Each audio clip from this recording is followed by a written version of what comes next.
Hey friends, Jim here with Philly Fixed. Welcome back. WOLFBOX sent me their 3000 amp jump starter with air compressor, the Megavolt 16 Air. And I've had a chance to use it a little bit, and I gotta say, it's pretty good. Now, WOLFBOX sent this to me. I did not pay for it. I always want to let you know that. But having gotten to use it for a little bit and play with it, I actually think it's a pretty good option.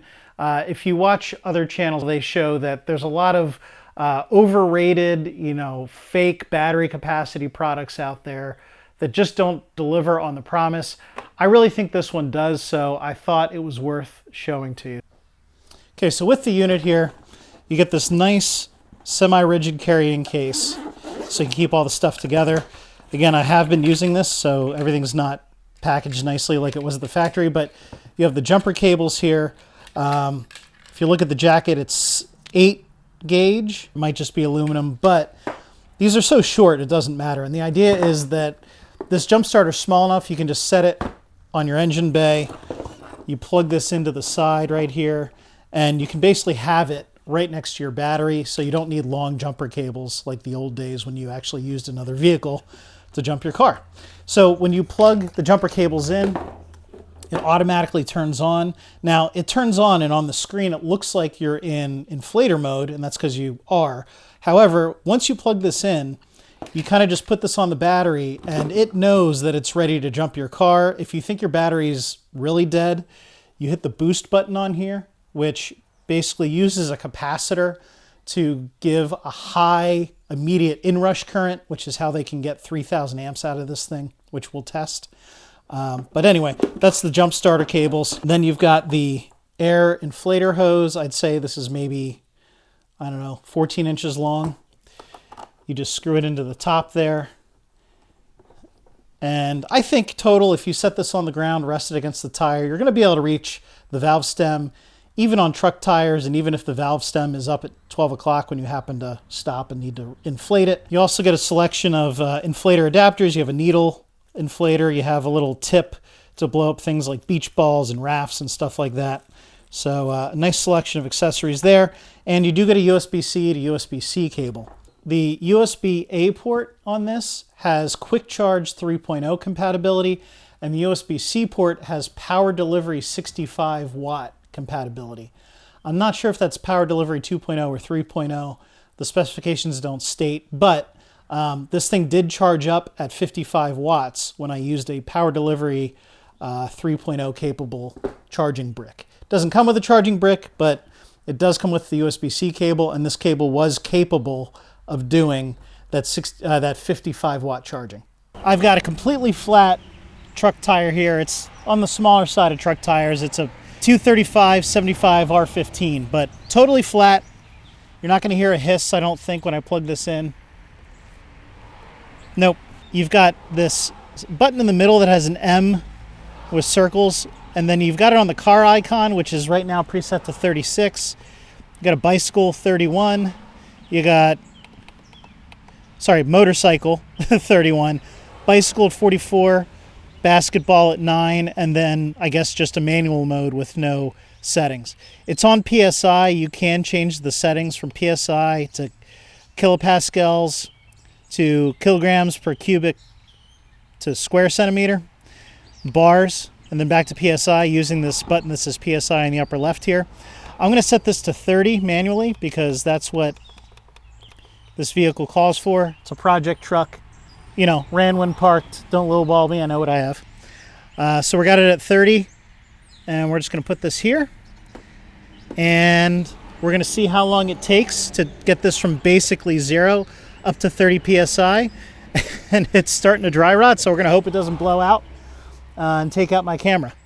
We're also going to see how loud the inflator is, and we'll see how long it takes. Here we go.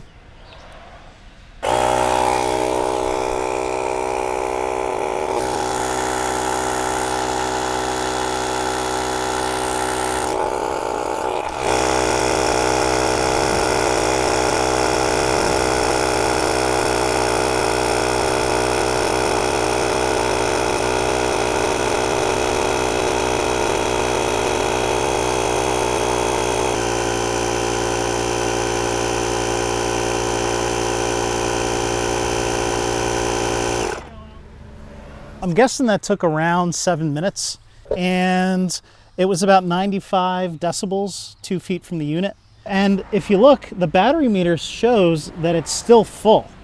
So what we're gonna do is I'm not gonna recharge this at all, and I'm gonna go try to jump start my truck. Okay, I have my 2007 Ford Ranger with the 4-liter V6. It needs a new battery, so I've actually been using the jump starter with relative frequency because I don't drive this every day, and if it sits for a couple days it won't start.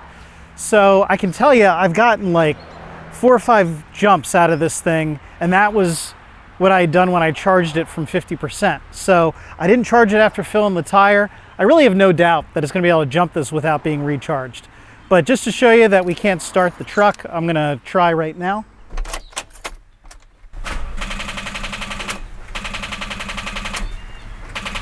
Yep, does not want to start. Okay, we're going to check the voltage on the battery here. All right, we killed it pretty good. I don't know if you can see it on the camera, but the battery is showing 8 volts. So we're pretty low. Okay, so you've got a little flap here. It says car jumper. You plug your jumper cables into it. When you do so, it actually turns on the unit automatically. So there's no jump start mode on this. You plug these in and it's in jump start mode, even though it doesn't really give you any indication. All right. The other thing about this is it's kind of smart, like most jump starters now. So like it used to be, you'd jump start a car and you'd want to connect the ground away from the battery so you're not sparking near the battery. It's not applying current or closing the circuit yet. So you can just connect these and not worry about it. When they're connected correctly, you actually have a green light here that comes on. And if there's reverse, I assume the LED is red. Let's find out.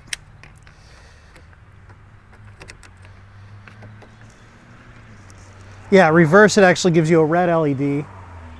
It's probably hard to see on camera. So we'll fix it.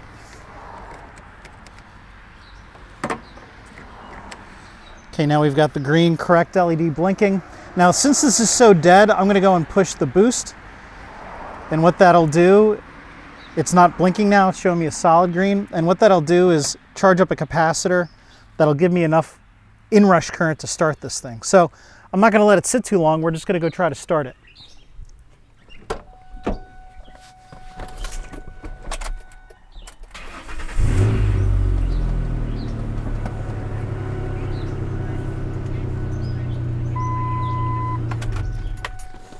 Well, now it's saying we're at 12 volts. So now that I shut it off, let's see if I can start it without this connected. All right, I cannot. So let's see if we can rapid fire this jump starter and get another jump start out of it. Again, the voltage isn't as low, but I just want to see if we can do it in rapid succession. Okay, let's do it again.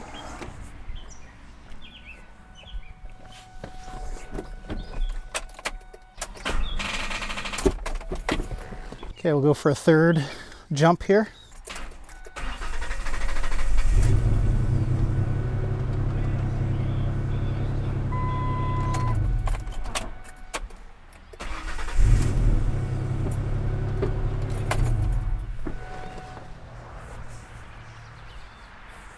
All right, so it kind of struggled on the third one.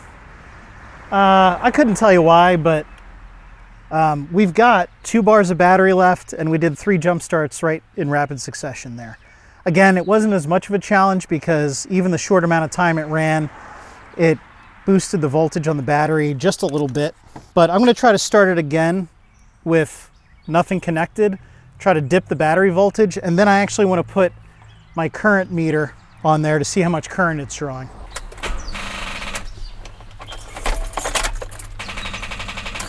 So while I was talking here, the battery gauge on the unit actually recovered a little bit to 3 bars out of 4.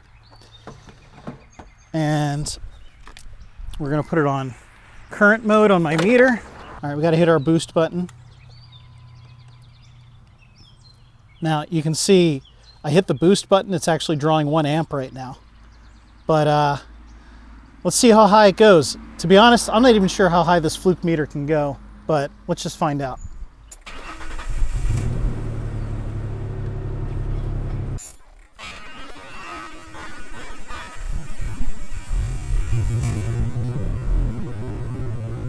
Obviously, I'll have to go back in editing because I couldn't watch this while I was in the car. But again, we're at 4 jump starts off this thing, and it went back down to 2 battery bars on the unit. All right, and one final feature I can't forget to mention, it does have a flashlight on it, so you just turn this on, and then the upper right button gives you a flashlight, and you can use it for at night if you're inflating the tire. The light's on the same end as the hose, so you can inflate your work area, see what you're doing. Of course, it also has strobe and SOS mode, so even if you're just pulled over the side of the road in a dark area, not a bad idea to have the strobe on just so you're visible at night. Anyway, I can recommend this without reservation. Again, there's a lot of products on Amazon. There's a lot of inflators and jump starters and things like that. But between this and the duster blower that I reviewed from WOLFBOX, it really seems like this company's committed to putting out good products. They're not the cheapest, but they're very good quality, and I'm totally comfortable recommending it to you guys. So what do you guys think? Let me know in the comments below. I appreciate you watching. My name is Jim with Philly Fixed. God bless you guys. I'll see you on the next one. Hello, I'm Jim Davis.